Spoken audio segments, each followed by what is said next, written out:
नमस्कार, मैं स्वागत करता हूं आपका अपने YouTube चैनल ईपी प्रयागराज में। आज हम डिस्कस करेंगे मौर्य एम्पायर। देखिए, मौर्य एम्पायर अपने आप में ही बहुत इम्पोर्टेंट चैप्टर है, क्योंकि ये ऐसा पहला एम्पायर है जो कि भारत में एक पूरे अखंड भारत के लिए एक एम्पायर बना हुआ था। इससे पहले जो थे वो छोटे छोटे एम्पायर थे, लेकिन ये पहला एम्पायर था कि जो पूरे भारत को कवर किया जिसने। और आपको सभी को पता ही है कि जो हम हिस्ट्री का मॉड्यूल चला रहे हैं, मतलब हमने स्टार्ट किया है प्री हिस्टोरिकल पीरियड से और हम जाएंगे 1947।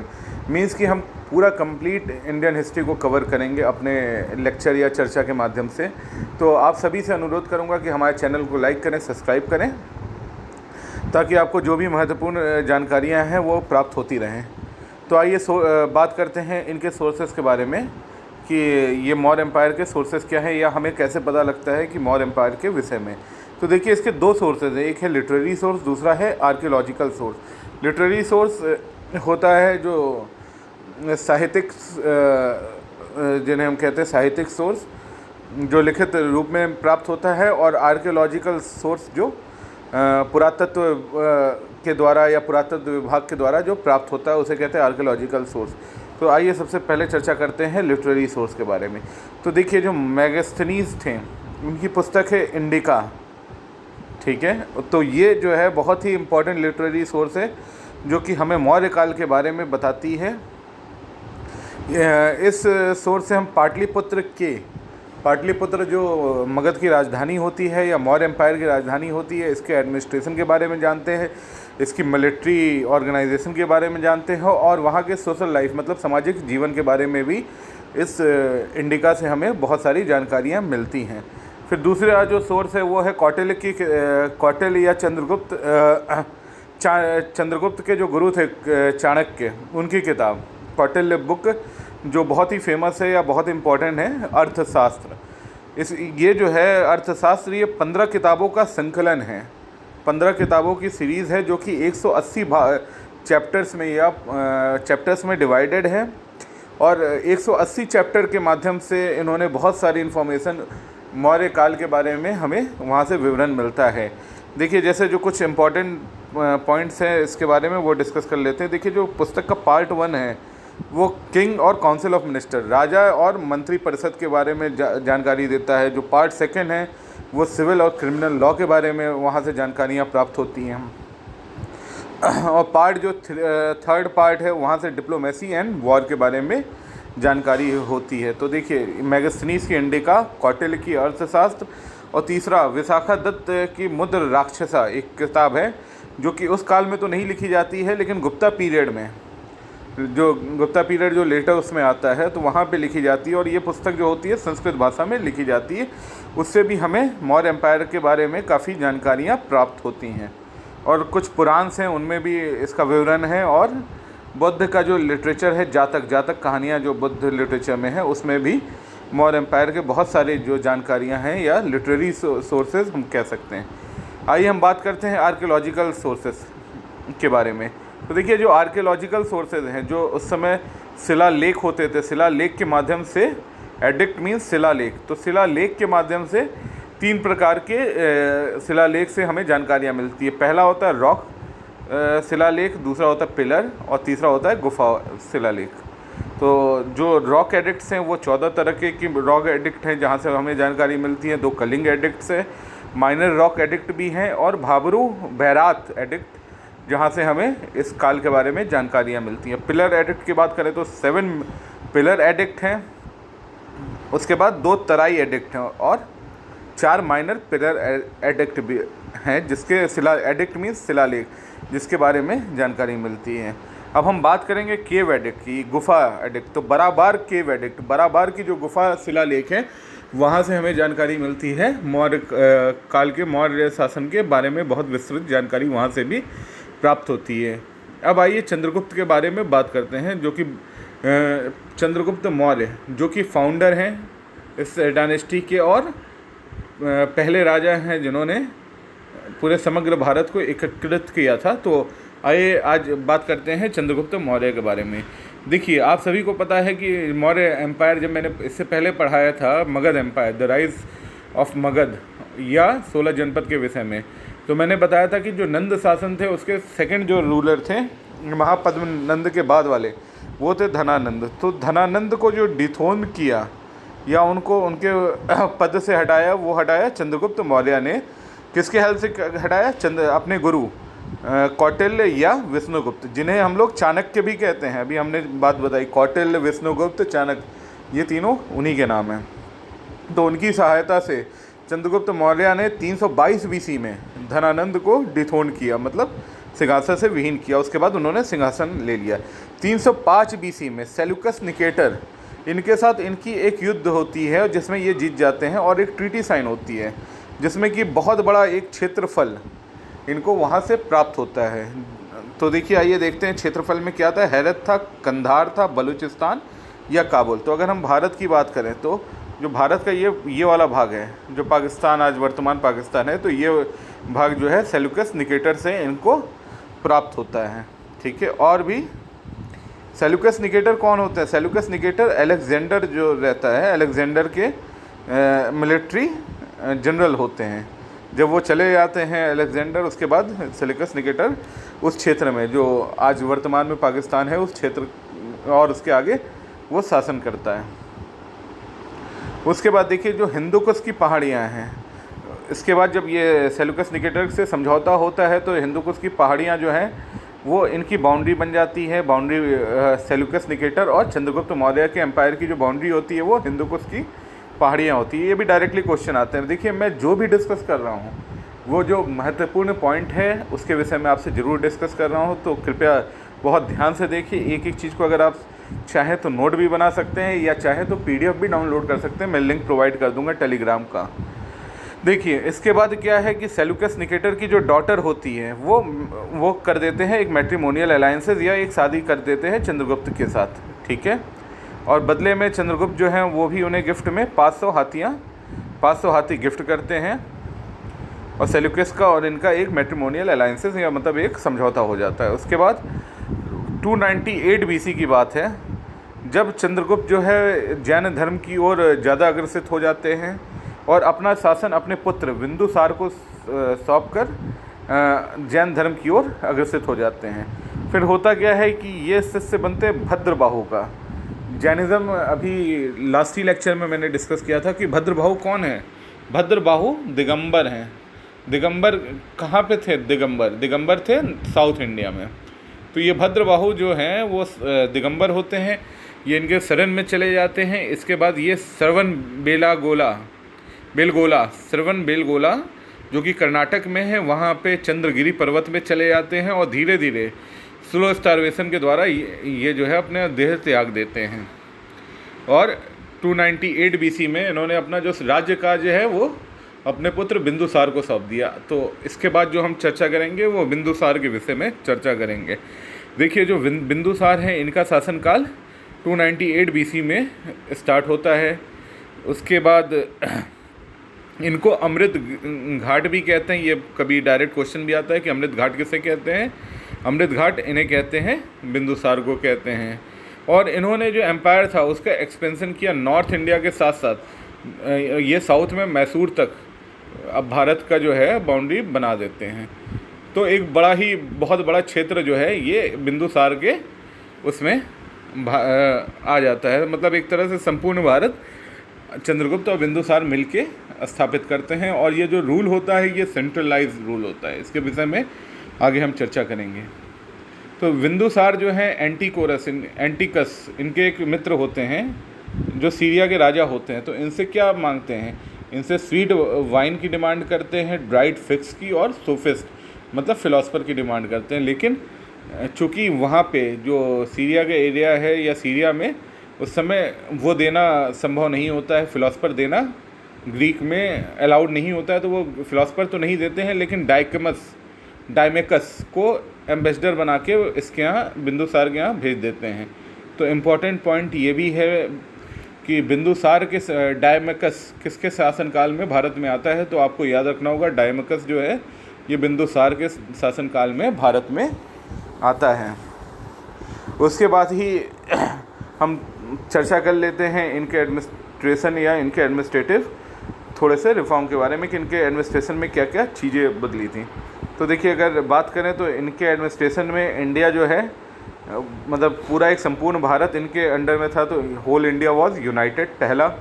दूसरा, ट्रेड फ्लोरिस्ट, मींस जो ट्रेड है इनका वो बहुत ही ज़्यादा बढ़ जाता है, बहुत ही एक विशाल क्षेत्र होता है। आप देख रहे होंगे कि सीरिया के साथ भी संबंध होते हैं और वेस्टर्न देशों के साथ कुछ कुछ संबंध ये स्थापित करते हैं, तो ट्रेड इनका बहुत तेज़ी से बढ़ता है। एग्रीकल्चर जो होता है, कृषि, वो भी अच्छी स्थिति होती है। और ये लोग क्या करते हैं, ये लोग स्टैंडर्डाइज करते हैं वेट एंड मेजर्स को, मतलब जो अभी तक बार्टर सिस्टम था वो ख़त्म करके बार्टर सिस्टम को, ये वेट और मेज़रमेंट को ज़्यादा स्टैंडर्डाइज करते हैं। जैसे आज का समय है, वेट और मेज़रमेंट हमें पता होता है कि हमें 1 किलो चीनी लाना है तो कैसे लाना है, वैसे ही ये जो है वेट और मेज़रमेंट को स्टैंडर्डाइज करते हैं। वहाँ पे बार्टर सिस्टम मतलब कि वस्तु के बदले वस्तु वाली सिस्टम को थोड़ा सा मिनिमाइज होती है। उसके बाद हम बात करेंगे अशोका, जो कि एक बहुत ही महान शासक था मौर्य एम्पायर का, तो उसके विषय में बात करेंगे। तो देखिए, इनका जो शासनकाल है वो है 273 BC से लेके 232 BC, तो करीब इनका 50 साल का लगभग 50 साल का शासनकाल होता है। 273 BC में ये थ्रोन को या सिंहासन को एनेक्स तो कर लेते हैं, लेकिन जो इनका राज तिलक होता है वो उसके 4 साल बाद 269 BC में होता है, क्योंकि इनके भाइयों में और इनमें कुछ मतभेद होता है बिंदुसार के अन्य पुत्रों में, तो ये 4 साल इनको लग जाता है इनके राज तिलक में। और जो इनका शासनकाल होता है वो मौर्य काल का स्वर्ण पीरियड या सबसे गोल्डन पीरियड होता है, जिसमें कि बहुत सारी चीज़ें अच्छी देखने को मिलती हैं, ठीक है। बट एक चेंज आता है, ये बहुत ही आक्रामक थे, बट एक युद्ध होता है कलिंग वॉर 261 BC में, कलिंग वॉर, जिसमें कि इन्होंने बहुत सारे डिस्ट्रक्शन देखते हैं। ये बहुत डिस्ट्रक्शन देख के मानव का युद्ध में जो परिणाम होता है वो देख के इनका मन विचलित हो जाता है और ये बौद्ध धर्म की ओर अग्रसित हो जाते हैं और बहुत सारी चीज़ें जो हैं ये अपनी पॉलिसीज़ में चेंज करते हैं। जैसे बैरी घोष पॉलिसी इनकी रहती है कि बैरियों से जो लड़ना होता है उसको धम्म घोष पॉलिसी में चेंज करते हैं। अब ये धर्म के अनुसार चलने में ज़्यादा बिलीव करते हैं, तो जो अकबर ने धम्म की पॉलिसी दी थी। अब देखिए, जो कलिंग वॉर होता है जो इनका टर्निंग पॉइंट होता है, ठीक है, उसके बाद ये बुद्धिज़्म की ओर, बुद्ध धर्म की ओर, बौद्ध धर्म की ओर अग्रसित होते हैं। गुप्त जो होते हैं बौद्ध जो मॉन्क होते हैं उनके अंडर में ये चले जाते हैं। फिर 261 BC में ये बौद्ध गया जाते हैं। धर्म के लिए जो धम्म होता है इनका, धम्म को प्रमोट करने के लिए धम्म महामात्र एक पद का सृजन करते हैं, जिसके माध्यम से ये बौद्ध धर्म को प्रमोट करते हैं। और उसके 20 साल बाद 241 BC में ये बौद्ध के जो भी इम्पोर्टेंट साइट होते हैं या जो बौद्ध से संबंधित साइट हैं वहाँ पे जाते हैं, जैसे लुम्बिनी, कपिलवस्तु, कुशीनगर, श्रावस्ती एक्सेट्रा, जितने भी जो साइट्स होते हैं या जो धार्मिक स्थल हैं बौद्ध से संबंधित, वहाँ पे 241 BC में ये भ्रमण करते हैं और उसको प्रमोट करते हैं। उसके बाद बहुत ही महत्वपूर्ण घटना है या इनके कालक्रम में होता है, वो होता है 240 BC में, आपको मैंने बताया था थर्ड बौद्धिस्ट काउंसिल। तो इनके जो रॉयल पैट्रोनेज होते हैं वो अशोका ही होते हैं। उसके जो चेयरपर्सन होते हैं या अध्यक्ष होते हैं वो मोगलीपुत्र त्रिसा होते हैं। मैंने पहले भी डिस्कस किया था इसके विषय में बौद्धिज़्म में।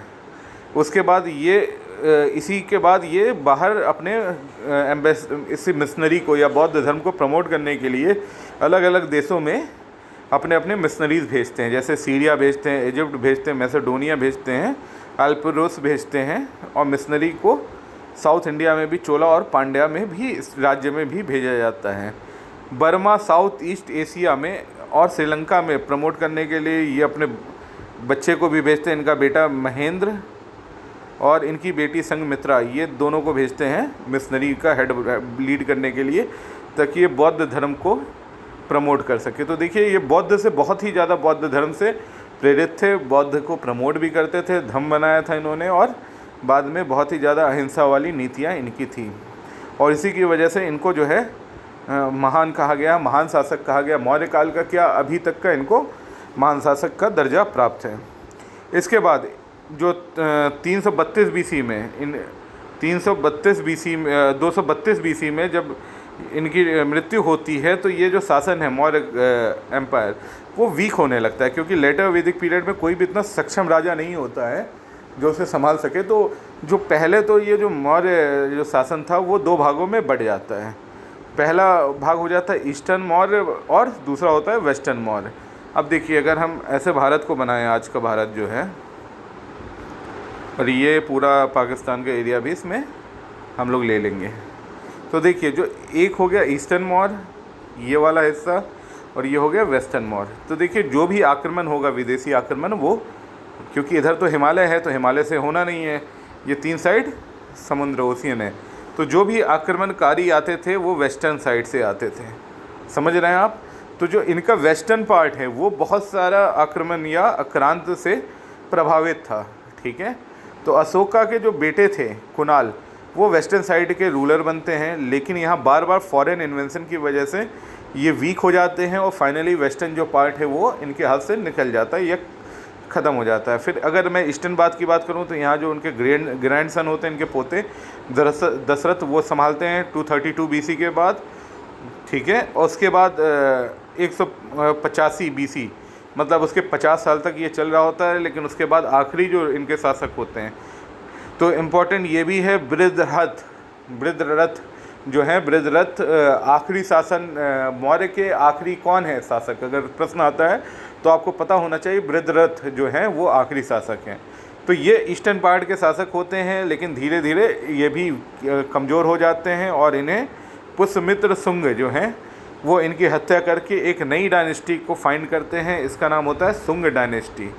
ठीक है, तो अब इसके बारे में, शुंग डायनेस्टी के बारे में नेक्स्ट लेक्चर में मैं चर्चा करूँगा, लेकिन आइए जान लेते हैं मौर्य एडमिनिस्ट्रेशन के बारे में या मौर्य प्रशासन के बारे में, और इनकी कुछ इम्पॉर्टेंट पॉइंट्स जो कि एग्ज़ाम के पॉइंट ऑफ व्यू से बहुत ही ज़रूरी है, मैं उस पर ही चर्चा करूँगा। देखिए, जो प्रोविंसेस होते हैं वो बटे होते हैं, जैसे 16 जनपद थे तो उसको 5 प्रोविंस में मौर्य काल में बांट दिया गया था। 16 जनपद की जगह 5 ही प्रोविंस थे। एक उत्तर पथ था जिसकी राजधानी तक्षशिला है, दूसरा अवंती, आपको पता ही है इसकी राजधानी उज्जैन है, फिर प्राची है, प्राची का पाटलिपुत्र, फिर कलिंग का तोसाली या कलिंग। ठीक है, और दक्षिण पठा इसका सुरवरगिरी। ये 5 प्रोविंसेस थे जिसमें मौर्य एम्पायर जो है पूरी तरह बटा हुआ था। तो 5 राज्यों में मौर्य एम्पायर को बांट दिया गया था। उसके बाद देखिए जो एडमिनिस्ट्रेटिव यूनिट होता है, उस समय का जो एडमिनिस्ट्रेटिव यूनिट था, तो मैं नीचे से बात करता हूँ। देखिए सबसे जो छोटा होता है वो ग्राम होता है, तो जो ग्राम का हेड होता है उसे ग्रामिका कहते हैं। फिर संग्राम होता है। संग्राम मतलब जो 10 विलेजों का एक समूह होता है उसे संग्राम कहते हैं, संग्रन। तो संग्रन में जो हेड होता है वो होता है गोपा। उसके बाद जो डिस्ट्रिक्ट होता है, जो कई सारे जो ग्रुप ऑफ विलेज के समूह होते हैं उसको डिस्ट्रिक्ट कहते हैं। उसके डिस्ट्रिक्ट को आहर या वैश्य भी कहते हैं। इसके 2 हेड होते थे, एक होता था एडमिनिस्ट्रेटिव हेड और एक होता था रेवेन्यू हेड। जो एडमिनिस्ट्रेटिव हेड होता था उसको कहते थे प्रदेशिका, और जो रेवेन्यू हेड होता था उसको कहते थे राजुका। याद रखना, ये सारी चीज़ें एग्ज़ाम में पूछी जाती है। तो प्रदेशिका जो ज़िले का एडमिनिस्ट्रेटिव हेड होता था प्रदेशिका, और ज़िले का जो रेवेन्यू हेड होता था वो होता था राजुका। ठीक है, उसके बाद प्रोविंस, मतलब जो 5 राज्यों में बांटा गया था मौर्य एम्पायर को, पूरे भारत को 5 राज्यों में उस समय बांटा गया था। उसमें हर प्रोविंस का जो एक होता था राष्ट्रपाल होता था, राष्ट्रपाल या कुमार भी कहते थे, जो कि पूरे प्रोविंस को हेड करता था। अब आइए बात करते हैं म्यूनिसिपल, मतलब जो शहरी या वो नगरीय क्षेत्र होते हैं उनके बारे में। तो देखिए जो हेड होता था वो होता था नागरिक, जो सुप्रिटेंडेंट भी कहते थे। और उसके बाद अलग अलग कमेटियाँ बना रखी थी इन्होंने, 6 कमेटियाँ बनाई थी, और हर कमेटी में 5 सदस्य थे, जिसके माध्यम से म्यूनिसिपल यूनिट को मेंटेन किया जाता था। तो देखिए 6 जो कमेटियाँ थी, बेसिकली हम जान लेते हैं। Industries, foreigner, trade, good and sales, registration, birth और डेथ, जन्म मृत्यु प्रमाण पत्र भी मिलता था, सेल टैक्स भी एक 1/10 ऑफ परचेज देना होता था। तो ये सारी 6 कमेटियाँ, हर कमेटी में 5 सदस्य मिलके एक वो म्यूनिसिपल यूनिट को बनाते थे। अब फिर हम बात कर लेते हैं मौर्य आर्मी की या मौर्य के सेना के विषय में।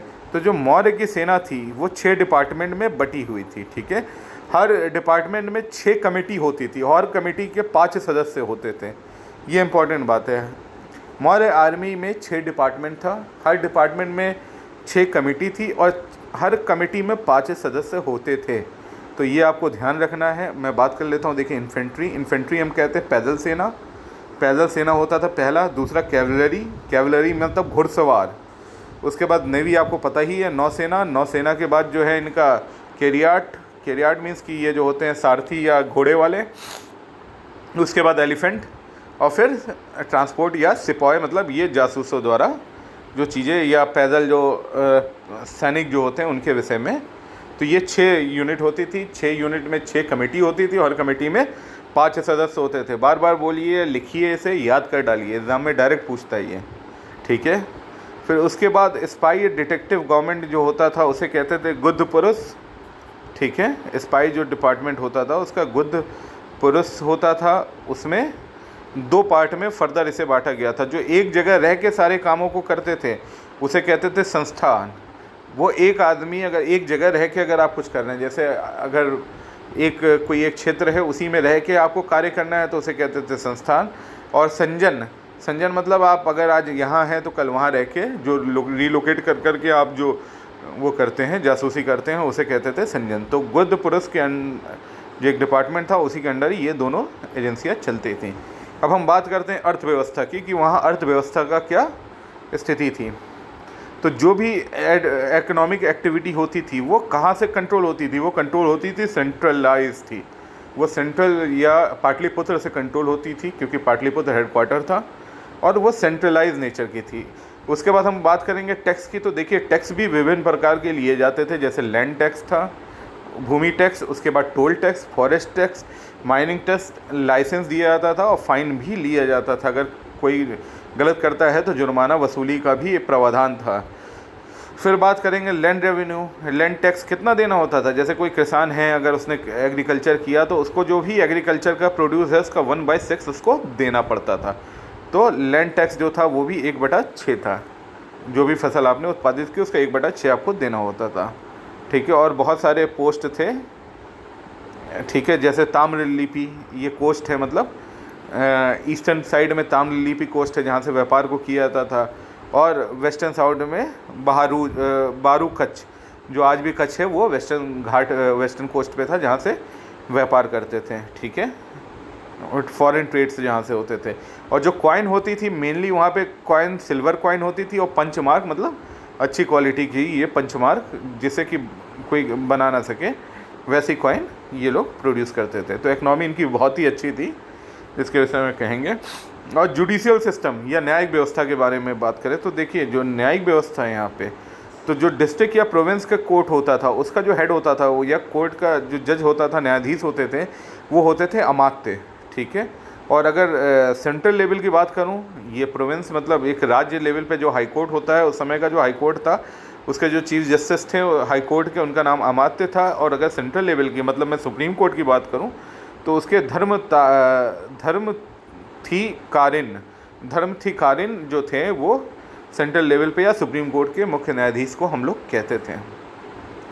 अब हम बात करेंगे मौर्य जो समाज था वो कैसा था।